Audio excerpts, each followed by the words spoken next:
میرے رسول پاک علیہ السلام کا دروازہ سب سے بڑا دروازہ ہے، حضور کا دروازہ سب سے بڑا دروازہ ہے، لیکن میرے دوستو یاد رکھنا، نبی پاک علیہ السلام نے بھی لوگوں کو جب رستہ دکھایا ہے تو رب کریم کا رستہ دکھایا ہے، اللہ کا رستہ دکھایا، اللہ کریم کا رستہ دکھایا، لوگوں رب کی طرف توجہ کرائی۔ میرے رسول کریم سید عالم صلی اللہ تعالی علیہ وسلم نے لوگوں کی اللہ کی جانب توجہ کرائی اور لوگوں سے یہ کہا کہ وہ اپنے رب کریم کی جانب اپنا ذہن رکھیں، اپنی توجہ اپنے اللہ کی جانب مبذول کریں۔ میری بات کو اچھے طریقے سے سمجھیے گا، علم اللہ تبارک و تعالی عطا کرتا ہے تو اسے اللہ کی عطا ہی سمجھنا چاہیے۔ کچھ لوگوں کے پاس علم ہوتا ہے پر علم نافع نہیں ہوتا، وہ ٹامک ٹونجا مارتے رہتے ہیں ساری زندگی۔ علم کو اللہ کی عطا سمجھیں، اپنی عقل پر اپنے شعور پر زیادہ بھروسہ نہ سمجھیں، نظر اللہ پہ رکھیں۔ حضرت مولا علی شیر خدا کرم اللہ تعالی وجہہ الکریم سے کسی نے پوچھا تھا بڑا عالم کون ہوتا ہے؟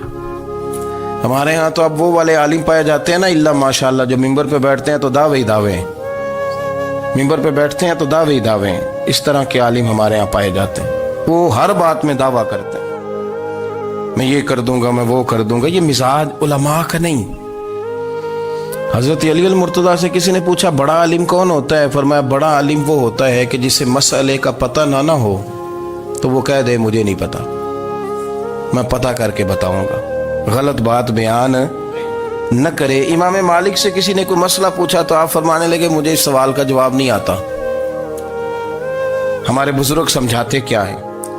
وہ کہنے لگا آپ اتنے بڑے امام ہیں تو اس سوال کا جواب نہیں آتا۔ فرمانے لگے اگر مجھے ہر سوال کا جواب آتا پھر تو میں خدا ہوتا، مجھے ہر سوال کا جواب نہیں آتا، مجھے تو اتنا آتا ہے جتنا میرے رب نے مجھے عطا کر دیا ہے۔ اپنی نظر اللہ پہ رکھیں، نکل آئیں اس معمے سے باہر کہ میں کوئی بلا ہوں، مجھے بڑا پتہ ہے، میرے پاس 6 ڈگریاں ہیں، مجھے 10 جگہ پہ تدریس کا شغف حاصل ہے، اس سے نکلیں باہر۔ قرآن مجید دیکھیے گا، اللہ تعالیٰ نے ارادہ قدرت فرمایا کہ میں حضرت آدم کو بناؤں گا، پھر بنانے کے بعد فرمایا فرشتوں سجدہ کرو آدم کو، سب نے سجدہ کیا الا ابلیس ابا واستکبر وکان من الکافرین، سب نے سجدہ کیا سوائے ابلیس کے، اس نے انکار بھی کیا، تکبر بھی کیا اور کافروں میں سے ہو گیا۔ تو یہ جب اللہ تعالیٰ نے سجدہ کرایا تو کیسے کرایا؟ اللہ تبارک و تعالیٰ نے نا حضرت آدم کو علم سکھایا خود، وعلم آدم الاسماء کلہا، خود اللہ فرماتے ہیں کہ میں نے جناب آدم علیہ السلام کو تمام اشیاء کے نام سکھائے، سب اشیاء کے نام سکھائے۔ تو وہ چیزیں پھر میں نے نا، اللہ فرماتے ہیں میں نے فرشتوں پہ پیش کی، میں نے کہا کہ بتاؤ ان کے نام کیا ہے، تو فرشتوں نے جو جواب دیا ہے وہ سمجھنے والا ہے۔ اللہ نے چونکہ خود علم سکھایا تھا حضرت آدم کو، جناب آدم سکھایا تھا، لیکن فرشتوں کو نہیں سکھایا تھا۔ تو اللہ کریم نے فرمایا فرشتوں اب یہ بتاؤ ان چیزوں کے نام کیا ہیں؟ تو فرشتے کیا کہتے ہیں؟ فرشتے عرض کرتے ہیں قالوا سبحانک لا علم لنا۔ آپ کبھی یقین کریں اس چیز کی لذت لیں تو مزہ آ جائے۔ کہا قالوا سبحانک، کہنے لگے تو پاک ہے، قالوا سبحانک، کہنے لگے تو بھئی آدم علیہ السلام کو نام سکھا لیے، پھر فرشتوں کے سامنے وہ چیزیں پیش کر کے کہا ان چیزوں کے نام بتاؤ، تو فرشتے کیا کہتے ہیں؟ کہتے ہیں قالوا سبحانک، تو پاک ہے، لا علم لنا، ہمارے پاس کوئی علم نہیں، الا ما علمتنا، ہمیں تو اتنا پتہ ہے جتنا تو نے ہمیں سکھا دیا، ہمیں تو اتنا پتہ ہے جتنا تو نے ہمیں، لا علم لنا، ہمارے پاس کوئی علم نہیں ہے، اتنا ہی پتہ ہے جتنا تو نے ہمیں سکھا دیا ہے، اس سے زیادہ ہمارے پاس علم۔ اور یہ کیوں تو نے ہمیں جتنا سکھایا اتنا پتہ ہے؟ فرشتے یہ نہیں کہتے یا اللہ تو زیادہ سکھا، آدم کو دیا تو ہمیں بھی دے، یہ نہیں فرمایا، فرمایا انک انت العلیم الحکیم، اے اللہ تو علم والا بھی ہے اور حکمت والا بھی ہے، تجھے پتہ ہے کس کو کتنا دینا ہے، جتنا تو نے مناسب سمجھا جناب آدم کو دیا، اور جتنا تو نے بہتر سمجھا وہ تو نے ہمیں عطا فرمایا۔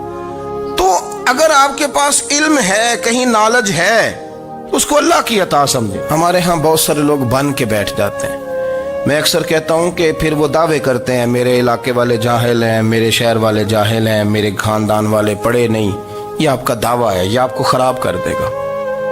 हमने बहुत सारे ऐसे लोग देखे जो बहुत बड़े आलिम थे, लेकिन अल्लाह जब लेने पे आया तो अक्ल ही ले गया, शऊर ही चला गया, हाफिजे खत्म हो गए। आप देखते हैं बुढ़ापे में कुछ लोग ऐसे होते हैं कि जिनको ये भी याद नहीं रहता कि मेरा नाम क्या है, मैं कहाँ हूँ, मुझे किधर जाना है। तो उस वक़्त से अल्लाह की पनाह मांगे और अपनी नज़र अपने रब करीम की जानिब रखें, अल्लाह की जानिब अपनी नज़र को मबजूल रखें। दूसरी बात, इल्म के बाद एक चीज़ आती है जिसका नाम है हिदायत, जिसका नाम है तकवा, जिसका नाम है परहेजगारी, जिसका नाम है अमल, इबादत, रियाजत। ये भी उसी वक़्त ही नसीब होती है जब मेरा रब करीम नसीब फरमा देता है। हमने ना नेकी का अपना अपना स्टेटस बना लिया है, अपना अपना मियार बना लिया है। कुछ लोग कहते हैं कि जनाब मस्जिद में सीमट का तोड़ा देने से बेहतर है किसी गरीब को आटे का थैला दे दो। अब उसने अपना मिजाज बना लिया ना नेकी का, उसने अपना स्टेटस बना लिया। मेरा ये सवाल है कि नबी पाक सल्लल्लाहु तआला अलैहि वसल्लम जब मदीना शरीफ आए थे तो हुजूर ने सबसे पहले गरीबों में आटा तकसीम किया था कि सबसे पहले मस्जिद बनाई थी? क्या अजीब लोगों का रंग है, अपनी मर्जी की हिदायत, अपनी मर्जी का तकवा, अपनी मर्जी का मियार। मस्जिद कोई बड़ा छोटा खतीब भी मेरी तरह का हो ना, तो वो मस्जिद में बैठ के जब नबी पाक की बात करता है तो कहता है मेरे रसूल पाक गरीबों का सहारा बन के आए। वो गरीबों की बात करता है, मिस्कीनों की, लाचारों की, कमजोरों की बात। तो मस्जिद ही तो वो इदारा है जहां से गरीबों की बात हो रही। तो अब लोगों ने गरीब को और मस्जिद को लड़ाना शुरू कर दिया, इसको लड़ाओ कि मस्जिद में पैसे देने से बेहतर है आप गरीब को आटे का थैला दे दें। आप ये क्यों नहीं कहते कि मस्जिद में भी आप तोड़ा दें एक सीमट का और साथ गरीब को भी खिदमत करें? ये क्यों नहीं तकवा? अपनी अपनी मर्जी का मिजाज, अपनी अपनी। कुछ लोग कहते हैं छोड़ो जी, सारी जिंदगी इंसान नमाज पढ़ता रहे और फिर गालियां भी देता रहे, बंदा दाढ़ी भी रख ले और झूठ बोलना भी ना छोड़े। तो ये आपने अपने पास से तकवे का मेयार बनाया। गाली देने का गुनाह है और दाढ़ी रखने का सवाब है। तो अगर आप दाढ़ी रखे हुए हैं और आप कोई गलती कर रहे हैं तो उससे आपकी दाढ़ी का सवाब खत्म, अल्लाह करे आपको समझ आए मेरी बात। आप कोई गलती कर रहे हैं, दाढ़ी का सवाब उससे खत्म, वो अपनी जगह पे कायम है चीज। अपनी मर्जी का क्यों तकवे का मियार बनाते हैं? तकवे का मिजाज अपनी मर्जी का ना बनाओ। अल्लाह की बारगाह से दुआ मांगो कि या अल्लाह हमें हिदायत का नूर अता फरमा, अल्लाह तू हमें रास्ता दिखा, तू बता कि हिदायत क्या है। तो रब फरमाता है अल्लाहु वलियुल लज़ीना आमनू, अल्लाह मोमिनों का मददगार है। युखरिजुहुम मिनज़ ज़ुलुमाति इलन नूर, वो इन्हें अंधेरों से निकालता है और नूर की तरफ रोशनी आता फरमाता है। अंधेरों से नूर की तरफ अल्लाह लाता है। अल्लाह वली, अल्लाह मोमिनों का वली है, वो इन्हें अंधेरों से नूर की तरफ निकालता है। हिदायत हमेशा अल्लाह की तरफ से समझे। जब वो नमाज की तौफीक देता है तो अपने फजल से देता है, जब वो जिक्र की तौफीक देता है तो अपने फजल से। हम समझते हो जी फलाना नहीं पढ़ रहा, बड़ा बेवकूफ है, फलाना नहीं पढ़ रहा, तो तू क्या अपनी अकल के तौर पे पढ़ रहा है? मैं जी अल्लाह के फजल से 2 पारे पढ़ता हूं, तो किस पे एहसान करते तू 2 पारे पढ़ के रोया कर। तो अगर मालिक तू बड़ा करीब नहीं, बड़े लोग हैं जिनको पूरा कुरान हिफ्ज़ है पर उन्हें पढ़ने की तौफीक नहीं, तूने फजल किया और मुझे तौफीक दे दी है पढ़ने। रोया कर, पढ़ के रोया कर। राती सारी कर कर जारी, वो नींद अखा थी धोंदे ते फजरे ओही गुनाहगार कहावन सब तो नीवे होंदे। मेहरबानी करें, डरें, नेकी करें तो फिर डरें, फिर एहसास पैदा करें, फिर अपने अंदर वो कमजोरी लाएं, कहें तौबा तौबा मुझे तो पता ही नहीं, तो जानता ही नहीं। हजरत सैयदना इमाम आज़म अबू हनीफा रहमतुल्लाह ताला अलैह के साथ एक शख्स कहता मैंने नमाज पढ़ी, तो इशा की नमाज थी। ये जो लोग बड़े होते हैं ना, जिनके प्यार करने वाले बड़े होते हैं, उनके गिर्द खौफ भी बड़ा ही होता है, उन्हें बड़ा डर लगता है, बड़ी बाज़ोकात आजमाइश होती है उनकी। इशा की नमाज कहते पढ़ी तो इमाम साहब ने ना इशा की नमाज में तिलावत की आयतें फमन यअमल मिस्काल ज़र्रतिन खैरन यरा वमन यअमल मिस्काल ज़र्रतिन शर्रन यरा। फरमाया जो जर्रा बराबर खैर करेगा वो भी क़यामत में देखेगा, और जो जर्रा बराबर शर करेगा वो भी क़यामत में उस शर को